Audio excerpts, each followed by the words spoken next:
Alright, this is Geometry Chapter 3-4, Parallel and Perpendicular Lines. The very quick section is just 3 theorems. Theorem 3.8, pretty straight. It says that if two lines are parallel to the same line, then they're parallel to each other. So in this case, we have A is parallel to B, and then we have that B is parallel to C. That's what we have. I'm going to draw a line here, draw a line here, draw a line here. We are told A, B, C. We're told that A is parallel to B. We're also told that B is parallel to C. I'm going to change color so you guys see it better. B is parallel to C. Well, since they're both parallel to the same line, they're both parallel to B, then I can say that A is parallel to C. So essentially, this is the transitive property. So if A is parallel to B, right, and B is parallel to C, well, just like all the other transitive properties, if they're parallel to the same thing, I can pretty much eliminate those guys and say then A is parallel to C. Right, this is the transitive property. Oh, they call them theorem 3.8, but a lot of people call it the transitive property of parallel lines. Transitive property of parallel lines.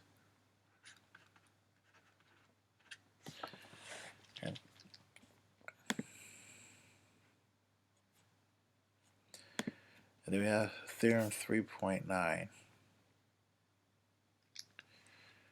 what theorem 3.9 says is that if we have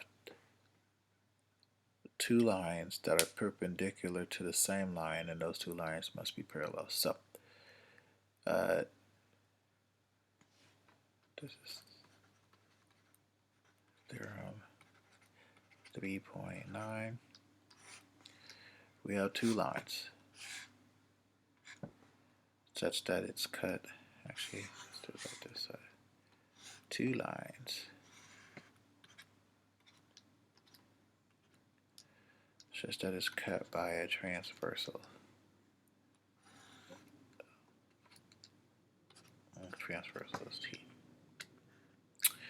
And I'm told that these two lines are perpendicular to each other. So, M is perpendicular to N, T, sorry, and N is perpendicular to T. Well, if the transversal is perpendicular to both lines at the same time, then we can say that M is parallel to N. If M is perpendicular to T and N is perpendicular to T, then I can say that M is parallel to N. Theorem 3.9. They have the proof of it. I'm going to write it as a 2-column. They have it in paragraph form.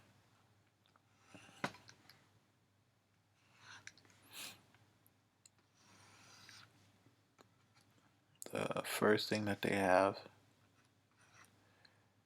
is that angle 1 and angle 2 are right angles. So this is how we're going to do it.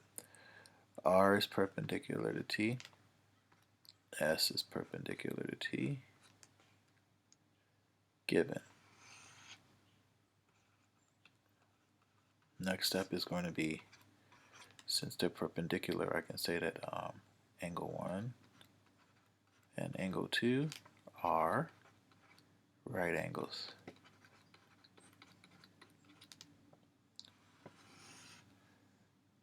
Definition of perpendicular lines. If they're perpendicular, then they're right angles. Then I can say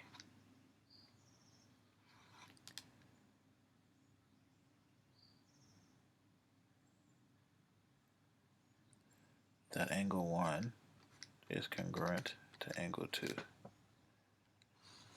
And I can say that because of something called the right angle congruence theorem.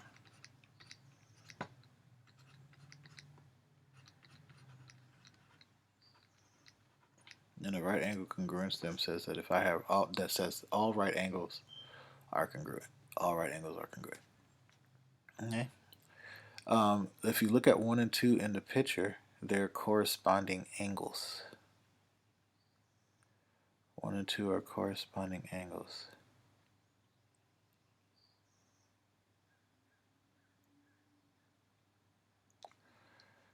So then I can say that line R is parallel to line S because of the corresponding angles converse, which says that if their corresponding angles are congruent, then the lines are parallel. 4-step proof. And that's the proof of theorem 3.9. Okay, and this is our last theorem. The got it is just, can you assume it? So if I know the lines are perpendicular, they have to add up to 90 degrees. 45 and 45 is 90, 45, 45 is 90. If this is 30, this 30 would come down this way, that 30 would come down this way so that they can add up with the 60. It's kind of silly. Okay.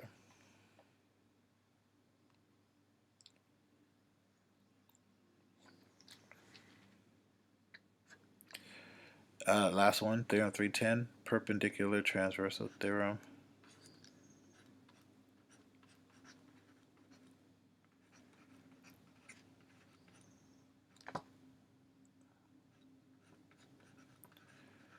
And the perpendicular transversal theorem says if we have two parallel lines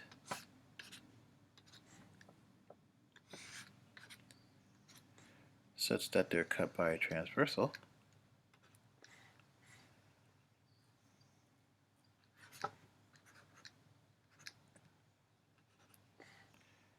and one of the intersections is perpendicular, then I have to conclude that the other intersection is perpendicular.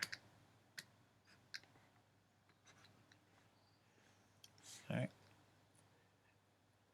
If in a plane, if a line is perpendicular to two parallel lines, and it's also perpendicular, one of two parallel lines that's also perpendicular to the other. So if I have two parallel lines, and the first condition is that this line N is perpendicular to L.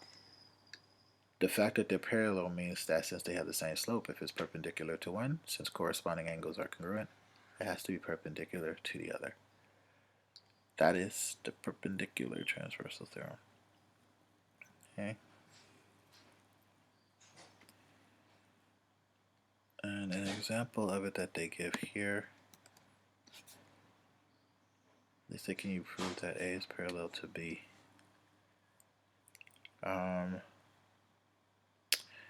I can prove that A is parallel to B. And the reason why I can prove that A is parallel to B is, if you look here, I'm going to redraw the A and B. So you have A, we have B, and then we have this line D, and D is perpendicular to both A and B. And B is perpendicular to both A and B. So, since the transverse of D is perpendicular to both lines, then theorem 3.9 says that they're parallel. So we can say that A is parallel to B because of theorem 3.9.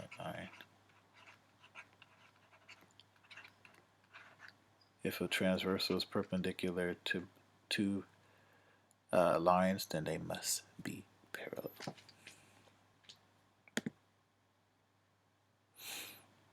Okay. Alright, so that's this section. Hope you have a great rest of your day.